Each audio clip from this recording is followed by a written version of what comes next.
Can you imagine what it would be like to live in constant fear of being bombed?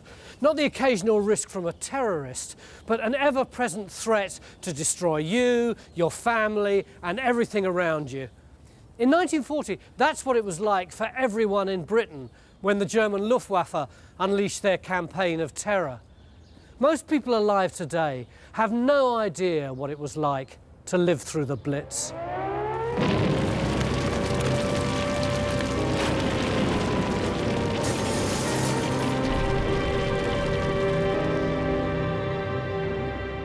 At school, after a big raid, they would call the register, and all the kids would call the names out.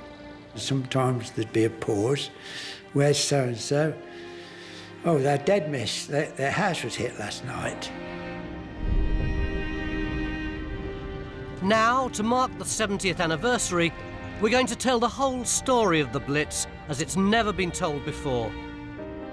With the help of the Ministry of Defence on a remote RAF base, we've built this, Blitz Street. A street of houses which we're going to blow up, just like the Luftwaffe did. This isn't a film set, it's real bricks and mortar, built the way houses were then. It'll allow defence scientists to analyse the impact of explosives and allow us to see for the first time what the Blitz actually looked like.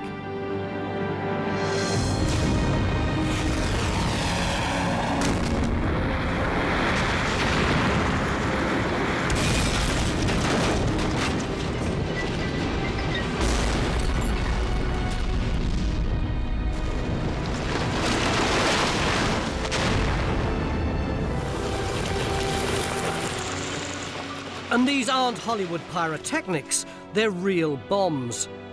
Ranging from the equivalent of the Nazis' high-explosive SC-50s through to Hitler's secret rocket, the V-2.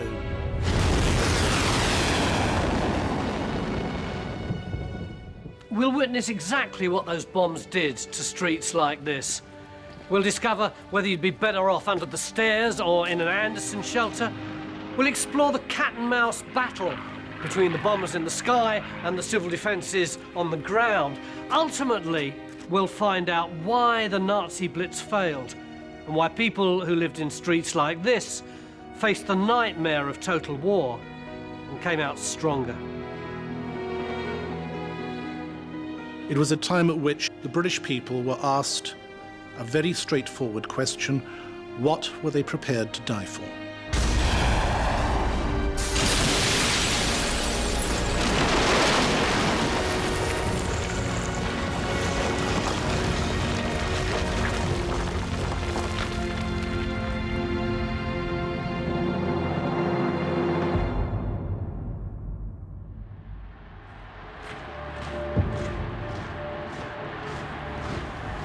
By the summer of 1940, the Second World War was nearly a year old, and Hitler was now triumphant master of Europe. The Nazis had smashed their way across the continent, overwhelming Poland, Belgium, Holland and France. And Britain was now in their sights. At home, Britain's newly installed Prime Minister found himself in charge of a frightened nation. His first task was to keep up the morale of the people. We'd evacuated our children, started rationing and built air raid shelters. That summer, we waited with great trepidation for the expected invasion. Everybody knew that German parachute was going to come at any moment now, and rape and pillage and whatever, and all these stories were believed. Brian James was staying with his aunt and uncle in Barking. One day, he overheard them whispering next door. They were having a serious conversation, and what they were talking about was my aunt was wanting to know how she could best use his pistol to kill her daughter, me, and herself. There were people absolutely determined that they and their kids would not suffer under occupation.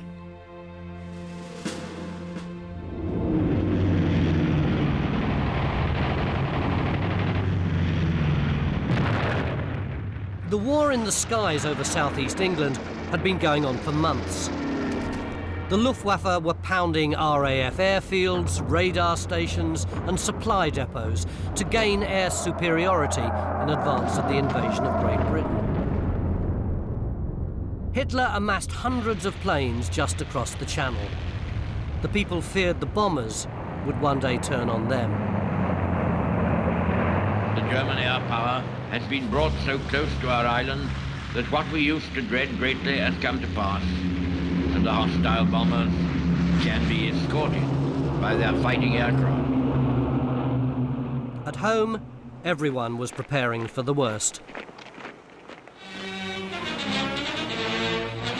When you hear the sirens or anti-aircraft guns, you must get under cover at once. If you're in the open with no cover, lie down, preferably in a ditch. If you're within 5 minutes of your home, go home, but keep away from the windows.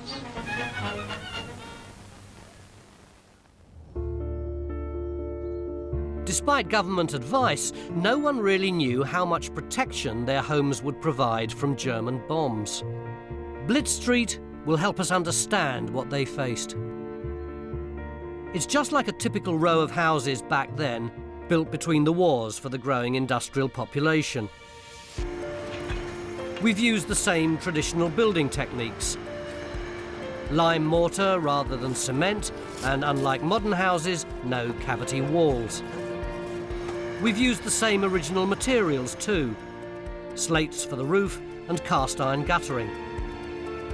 Our street has a shop, and one house is fitted with furniture from the period. So when we bomb it, Blitz Street will behave in the same way as a 1940s terrace would.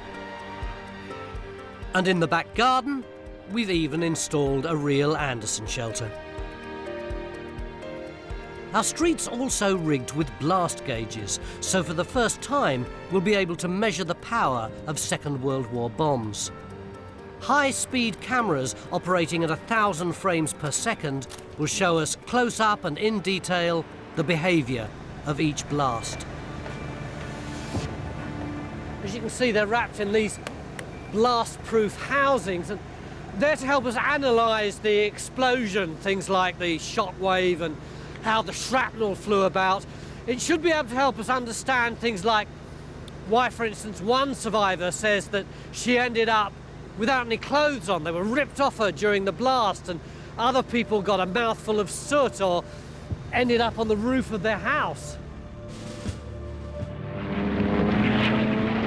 The hard-fought Battle of Britain had now reached a critical stage. The RAF were running dangerously short of planes and pilots. Although he didn't know it, Hitler was close to achieving air superiority. He was intensifying the bombing raids, still focusing his attacks exclusively on military and strategic targets. But on a night raid on the 24th of August, by chance, a fatal mistake by German bombers changed everything. They were attacking a Thameside oil installation and missed their target. They hit houses in the East End. Civilians were killed. Hitler was absolutely furious that London had been bombed without his specific authorization. Churchill saw this as an opportunity and ordered an RAF raid on Berlin.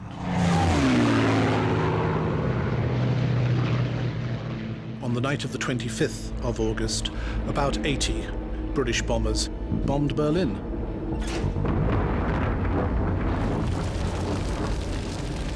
Hitler announced that if the British were going to bomb his cities, he would annihilate theirs.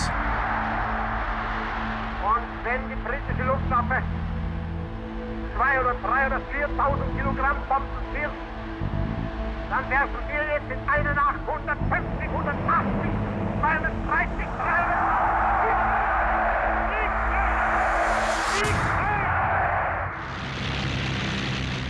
Hitler began planning a massive blitz, a bombing campaign unprecedented in history. The opening attack would be on the City of London. For the first time, his target would be the people of Britain. The Blitz against Britain would involve a whole arsenal of high explosive bombs, weapons of terror to subjugate a whole nation. In this episode, Blitz Street will experience the power of two of them, the SC-50 and the much bigger SC-500. The first bomb will detonate is the one they dropped more than any other on that first attack on London, the SC-50. This is a simple, unguided or dumb bomb which is dropped over the target from an aircraft. Its shape and fins are aerodynamic to stabilise it in descent. Detonation is triggered on impact with the ground. This ignites the 25 kilograms of high explosive TNT. The blast also shatters the steel casing, hurling deadly shrapnel around the streets. But what sort of damage can we expect it to do when we set one off on Blitz Street? On our secure RAF base, defence scientist and one of the country's leading experts on explosives, Robin Hiley, will be observing a whole series of tests. He's often seen the aftermath of explosions, but this will allow him to analyse what bombs do to buildings in split-second detail. I'm getting the opportunity to gather data that couldn't have been gathered during the Second World War. Obviously, bombs were raining down. You couldn't put out blast gauges and cameras and so on. And in the immediate aftermath, there was a lot of analysis of the damage that had been done, but without the benefit of modern techniques. So we've got a great opportunity here to reinterpret what actually happened in the Second World War. Robin uses sophisticated models to predict the impact of the blast, a bit like a weather forecast for explosions, but he knows the computer predictions aren't always right. Let's be honest, the primary reason that you're here is to see whether or not your computer model works. No, the primary reason is to establish whether that goes down. It's the truth that matters. The computer model is just a model. I know you've spent the last couple of hours putting all these gauges in, but what are they for? These measure the strength of the blast as the blast wave shoots past the gauge. They tell you what damage that blast could have done. And of course, some of the gauges are inside the building, aren't they? Yes, it will give some idea what it would have been like for someone inside that house. One is under the stairs, for example. The thing that all our experts have been arguing over for about the last 6 hours is whether or not the bomb's going to take out that wall. What do you think? Well, I think the bomb is going to take out that wall. The strength of a wall like that ought not to be able to resist that pressure. But you must have seen walls like this being blown up before. No, I have never seen a charge of this type fired against a wall like that before. So whatever happens is new to me as well. The first of our two bombs has just arrived.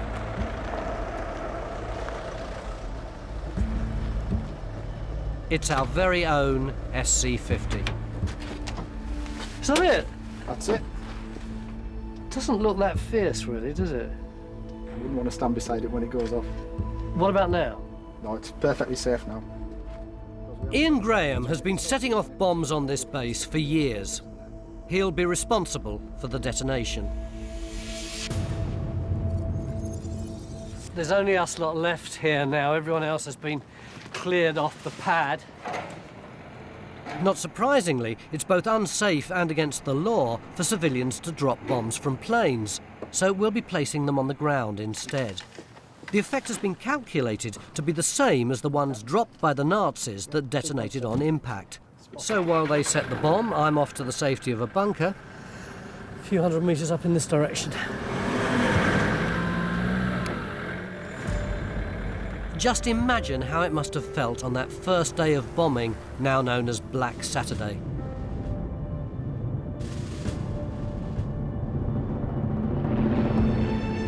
In northern France, Hitler had instructed Luftwaffe commander Hermann Goering to unleash a war from the air, the like of which had never been seen before.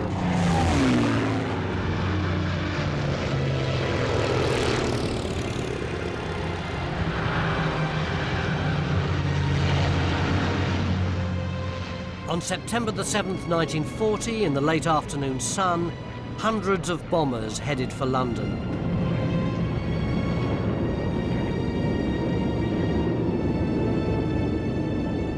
At home, No one could have imagined the size of the air raid that was heading their way.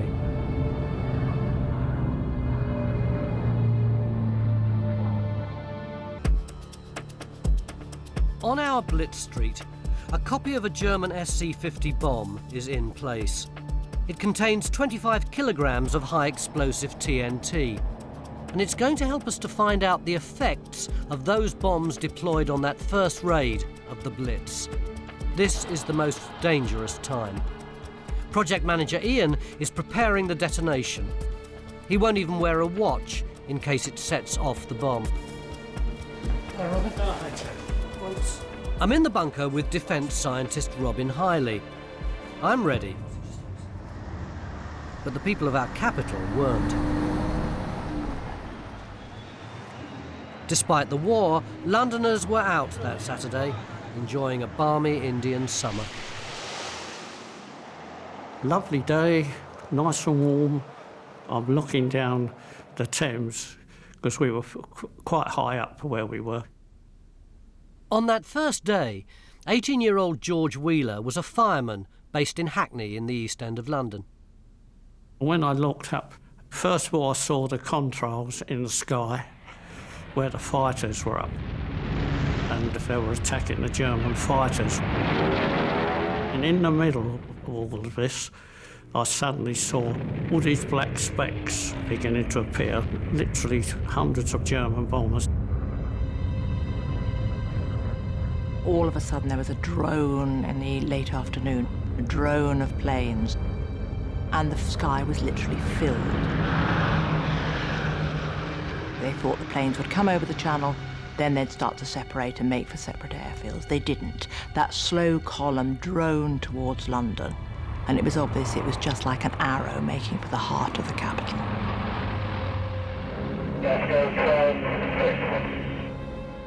Steve, can I give you a 2-minute warning? The site is now secured. No one is allowed within a 2-kilometre radius of Blitz Street.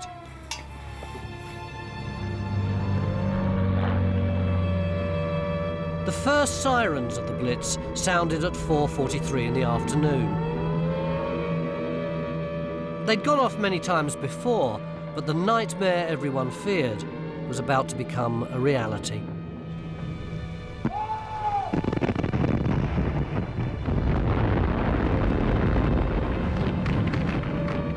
You saw the anti-aircraft shells exploding, all these black puffs in the sky.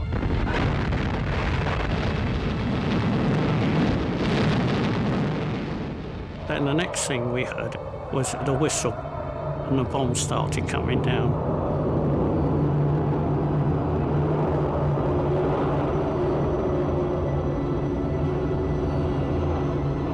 Countdown starting now. 5, 4, 3, 2, 1.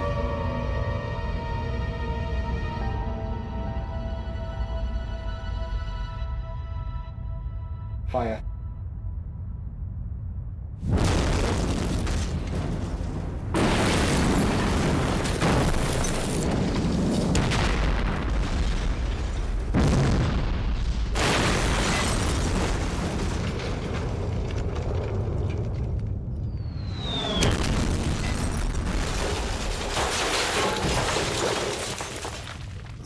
Whooshing noise, the most god-awful bang, and then things went literally black through it. I was hit on the head by a large piece of the ceiling coming down, which knocked me flat. And then it was just thick dust, you were spitting dust, you could hardly breathe. Debris from the ceiling and so on.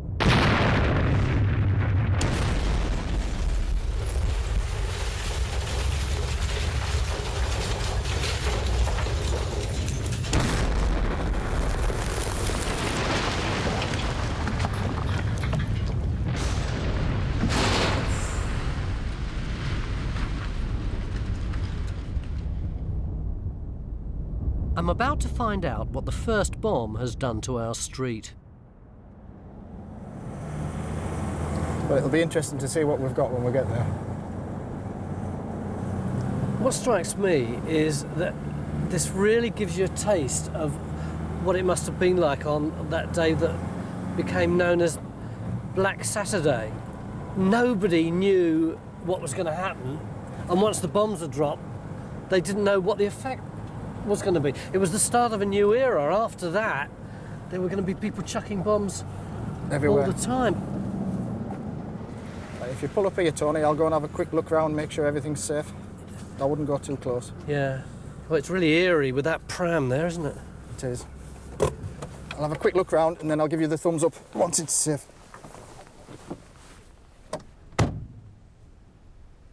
Can you imagine what it must have been like coming back to a place like this? You've got all your possessions in there and all those things that you've had for decades, and you're just waiting to be allowed back into your home. We all right? I'm satisfied all the explosives have gone. Okay. I think we need to obviously give that building a wide berth. It's not very stable. Sure. There's nothing holding the top half up at all.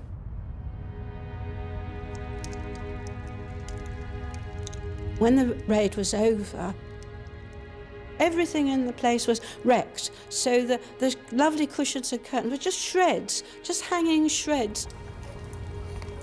Everything was covered in glass and dust and rubber. The windows had all gone. The ceiling came down, you know, that sort of dirt.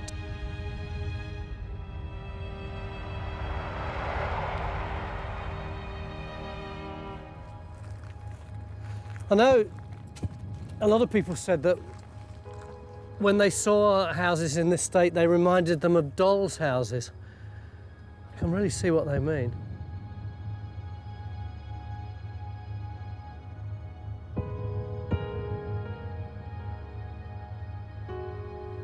It's odd being here looking at this mess. My first thought had been that there's a lot less damage than we expected. The wall didn't actually fall down. But now I'm here, looking at the reality, I'm surprised how shocked I feel.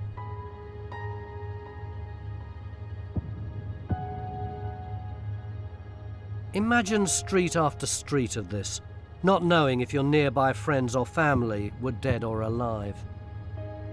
And this was just one bomb. The Luftwaffe dropped thousands of these all through the night for 12 hours. The all clear didn't sound until 5 a.m.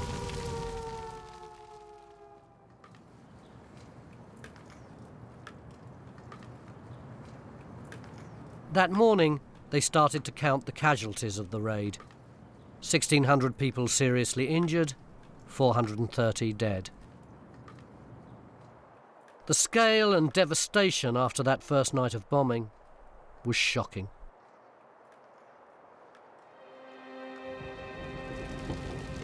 That first night actually set the pattern for the Blitz. A total devastation.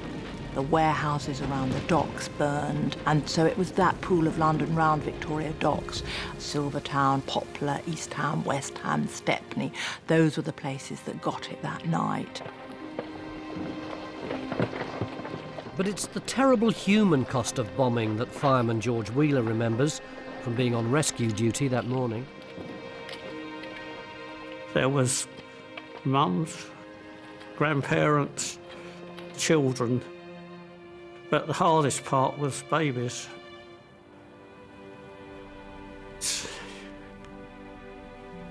You just had to ignore what you saw. If they weren't alive, you just left them.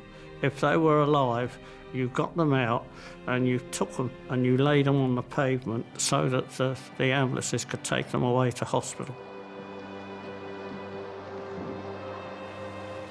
My mother came to collect me from where I was staying down in East London. And we were walking through the streets, and hoses everywhere and the smell of burning. And down one side there were lines of black bundles, which I then realised were bodies. And walking along with my mother holding my hand, and she suddenly started to cry. London's hospitals were swamped with casualties. Nurse Phyllis MacDonald was overwhelmed by the victims of the raid. The doors flung open And in stood this man, this poor man. And he was completely covered with debris. He had his arms stretched out. And he said, my eyes, I cannot see. And he was led away, and they all came in one after the other with terrible injuries. And I was relieved at 9:30. And I sat down, and my apron was smothered in blood. And I just sat and laughed. Well, my dear friend came in at the time, and she gave me a great big slap across the face, and that brought me to my senses.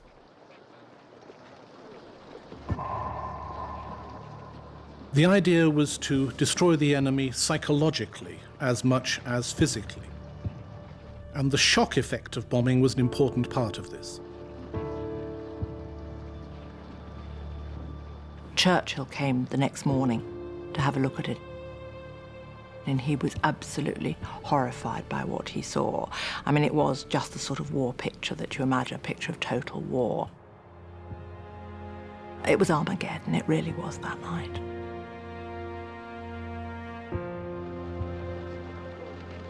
It was clear to Churchill that the new battle would be for the minds of the people.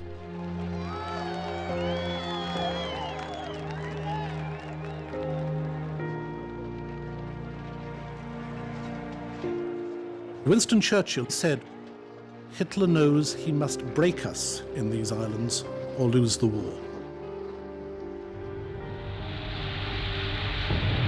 Hitler announced that there will come a moment when one or other of us must break, and it will not be Nazi Germany. The question was, would the British people break under German bombing? If so, Britain would lose the war.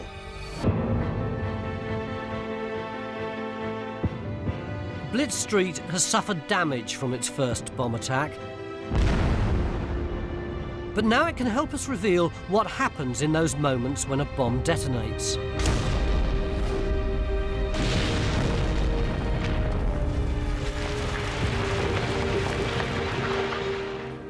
As our team prepares to detonate our next bomb, which will be 10 times the size, I'm going to find out exactly what our first bomb did to our street with defence scientist Robin Hiley.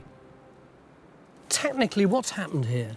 OK, the blast, the overpressure from the bomb just in the middle there, has pushed against the walls and has pushed the bricks in, except where the staircase has provided support behind in that sort of little triangle there. So that's the shape of the cupboard under the stairs, isn't it? It is indeed, So yes. our people who hid in the cupboard under the stairs may well have been safe. They may have been protected. The blast gauges tell us that if you'd been under the stairs, you'd have been subjected to an impulse of 200 kilopascals. And amazingly, that means you would have survived this blast. This helps explain the memories of people like rescue fireman George Wheeler. I'd been to places where they said there's people trapped in there. Then we dig them out and we find that, yeah, the whole family was sheltering underneath a staircase. And in a lot of cases, they survived.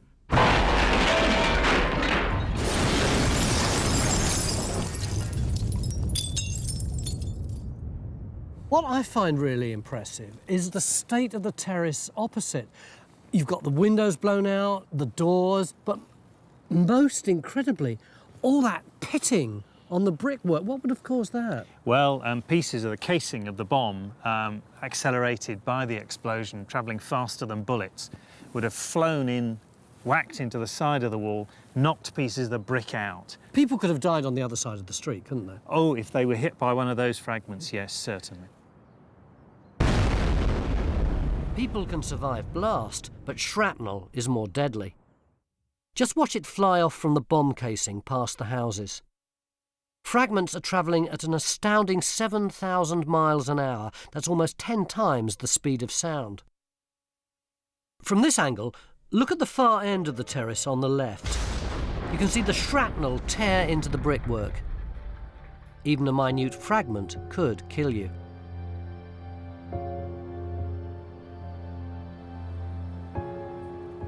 What about this extraordinary accumulation of glass at the end of the street? I think what's happened there is that the glass has been sucked out by the pressure waves bouncing back and forth. And that's why it's all gone up the end there? It's all in the street, yes.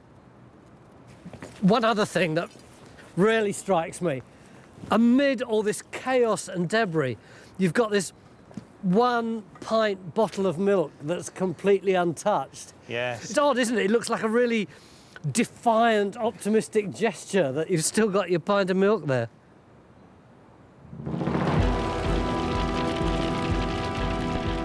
On September the 7th, 1940, Hitler introduced modern terror to Britain.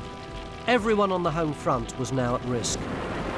It really could have been anyone, as the Blitz continued relentlessly. What happened on that first night happened again night after night, first in London, then all over the country. For 9 months, people had to endure the terror. 1 in every 7 houses was damaged or destroyed. Obviously, once you'd had one really bad bombing, you imagine that the bombers would come back. And there was tremendous anxiety and fear.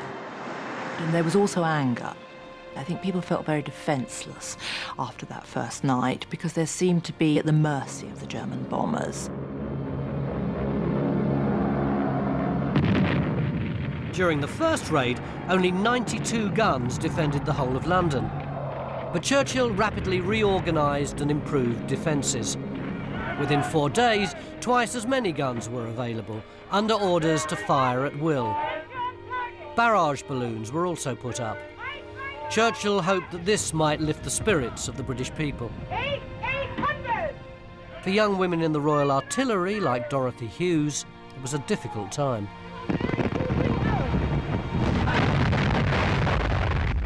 There were so many guns firing, and all firing at the same time. And they announced to the gunners, even if you're not on target, fire, just so that you give confidence in the people on the ground.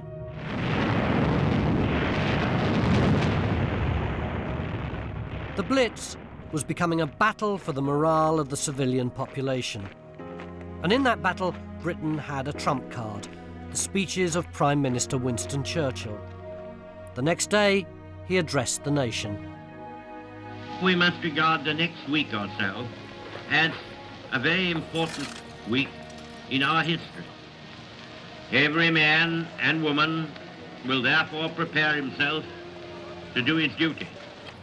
All the world that is still free marvels at the composure with which the citizens of London are facing the great ordeal, the end of which cannot yet be foreseen.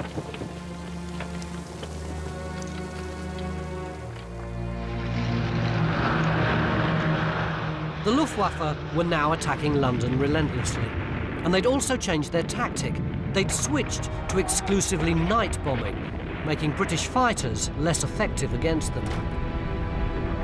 Every night that September, the bombers came back.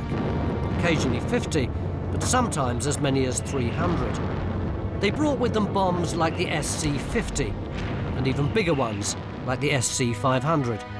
This is the 500 kilo with a length of some 4'6". This fellow causes a great deal of damage. Like the SC-50, the SC-500 is similar in shape, but it contained a huge 250 kilograms of TNT. And that's the next bomb we'll detonate on our street. Robin, how far away is this bomb going to explode from our terrace? It's 14 metres away today. The charge is much bigger, though. It's 10 times the weight of explosive. So does that mean 10 times the amount of damage? No, 10 times the amount of explosive will be 10 times as much energy, but that energy is spread away from the explosion. I see, so the energy goes in all directions, doesn't it? It's up and down and backwards and forwards and sideways. Yes, so we expect that as the shockwave spreads out, there will be an intense shock on the corner of the building where it was struck yesterday, probably taking out most of that house and along the wall facing the bomb. And of course, this is where our shop is, which survived pretty well intact. Well, that shop front there, I'm sure now, if you look at the model going along here, is going to get a fairly intense pulse. And I think it might go into the building, but it's possible it'll get a negative effect and the bits might fly out into the street.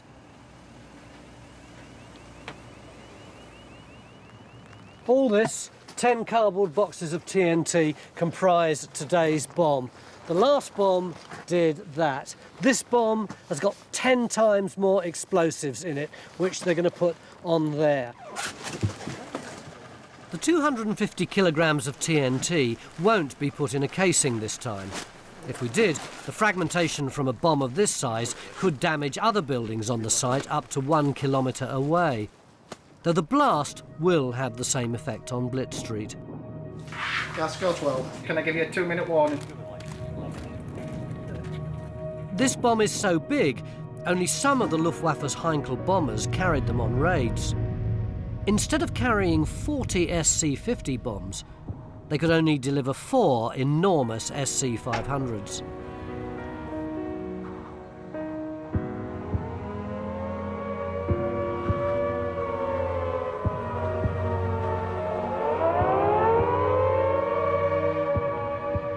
Every time I heard the siren go, my stomach turned over.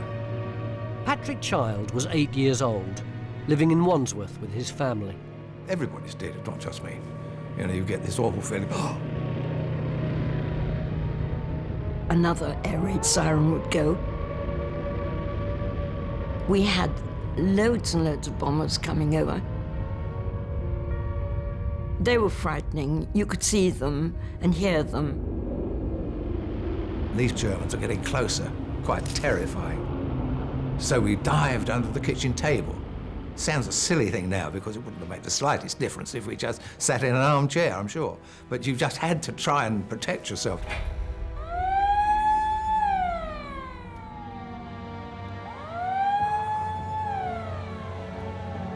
Gaskell 6, this is 12. Countdown starting now. All the muscles in your body tense up. 5. You're clenching your fists and your eyes are shut tight. 4. It's the most horrible, horrible thing. 3. And your fingernails are digging into the palms of your hand. 2. Because you know that within the next second or two you could be dead. 1. And you're praying. Believe me, everybody prays. Fire.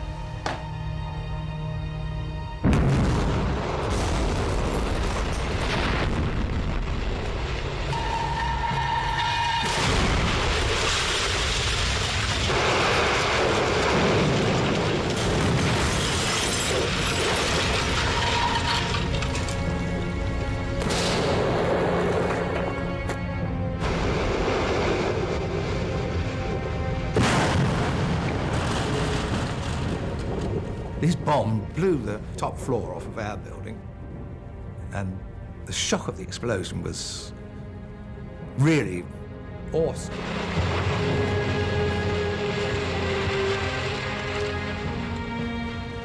You could feel the whole building move from one side and back again, about 9 to 10 inches, and we were shaking with fear.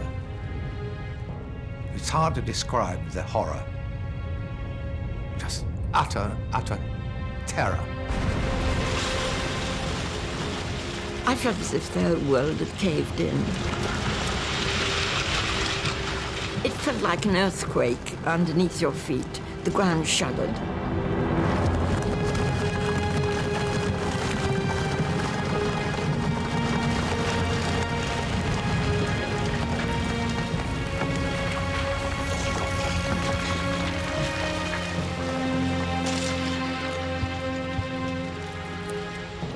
It's It's hard to describe the horror, to give it enough reality.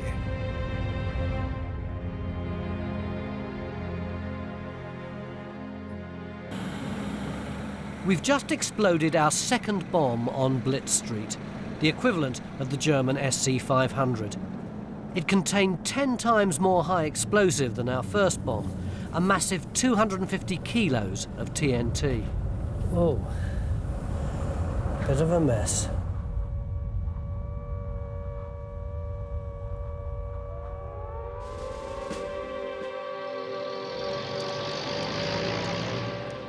By the middle of October, the Blitz on London had been raging for over 40 nights without any respite. And still they came. It was far worse than anybody had anticipated.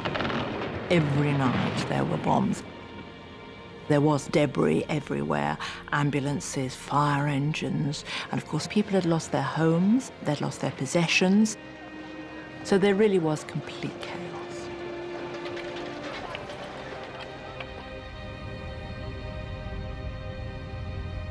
I'll get out and have a quick look around, Tony. Cheers. I'll let you know when it's safe. With the SC-500 causing much more damage than our first bomb, it's imperative that project manager Ian Graham makes his safety checks before we're allowed in.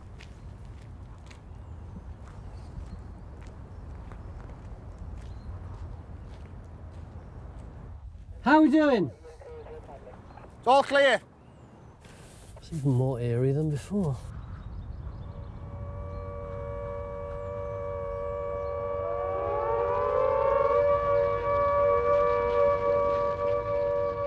After they stopped bombing us, they sound the all clear. And that will give you a wonderful feeling of elation, you know, terrific, you know. But then the dust and all this debris, the air was thick with it. And you were coughing and, you know, it was in your hair, completely covered in it. I don't know really how long people could stand living like that.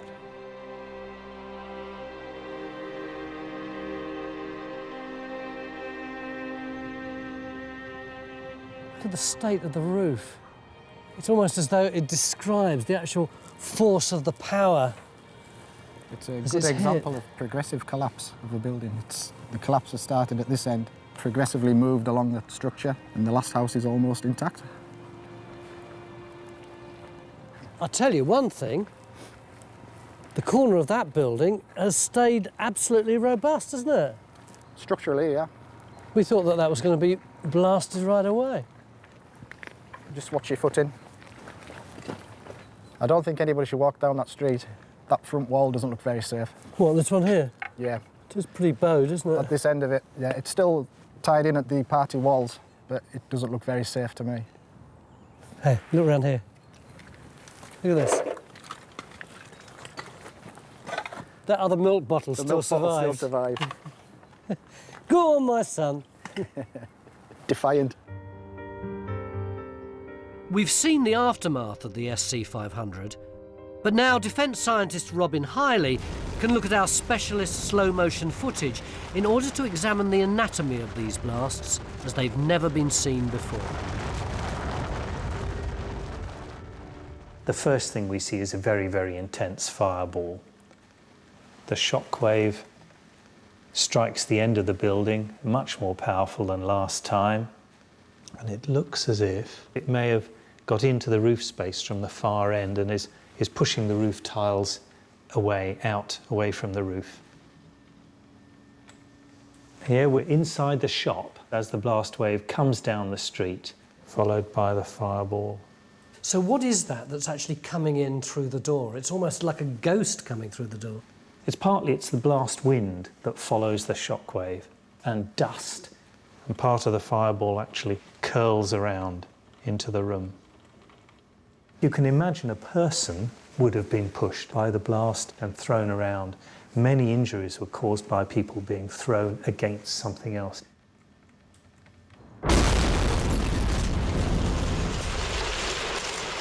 If the shock wave can injure you inside a building, outside it can be deadly. These deaths were the most surprising and shocking to those who witnessed them. A lot of people died from what they call blast lung. The blast sucks out the air from the body and the lungs come up and choke. And you look at them, there's nothing wrong with them. Thought, why aren't you awake? Wake up, talk to me. No, they're dead.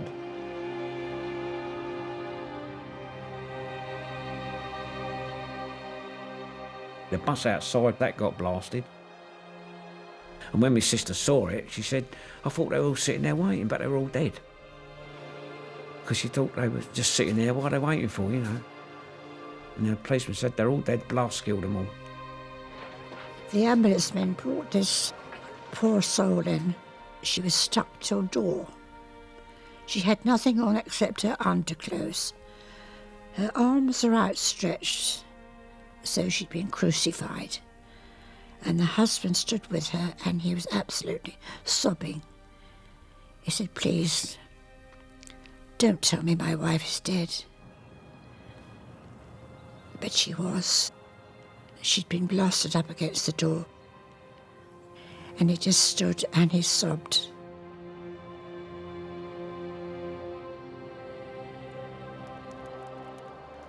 By the end of October 1940, Londoners had been ravaged by the Luftwaffe's bombs for a staggering 57 consecutive nights.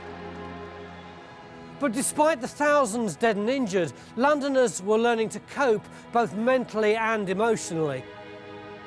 Among the rubble, signs of hope began to appear. A new spirit was emerging that seemed to be saying, despite everything they've endured, the people could take it.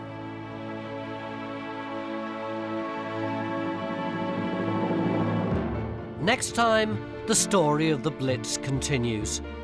Hitler's bomb factories were turning out much bigger bombs like the SE-1000, nicknamed the Hermann.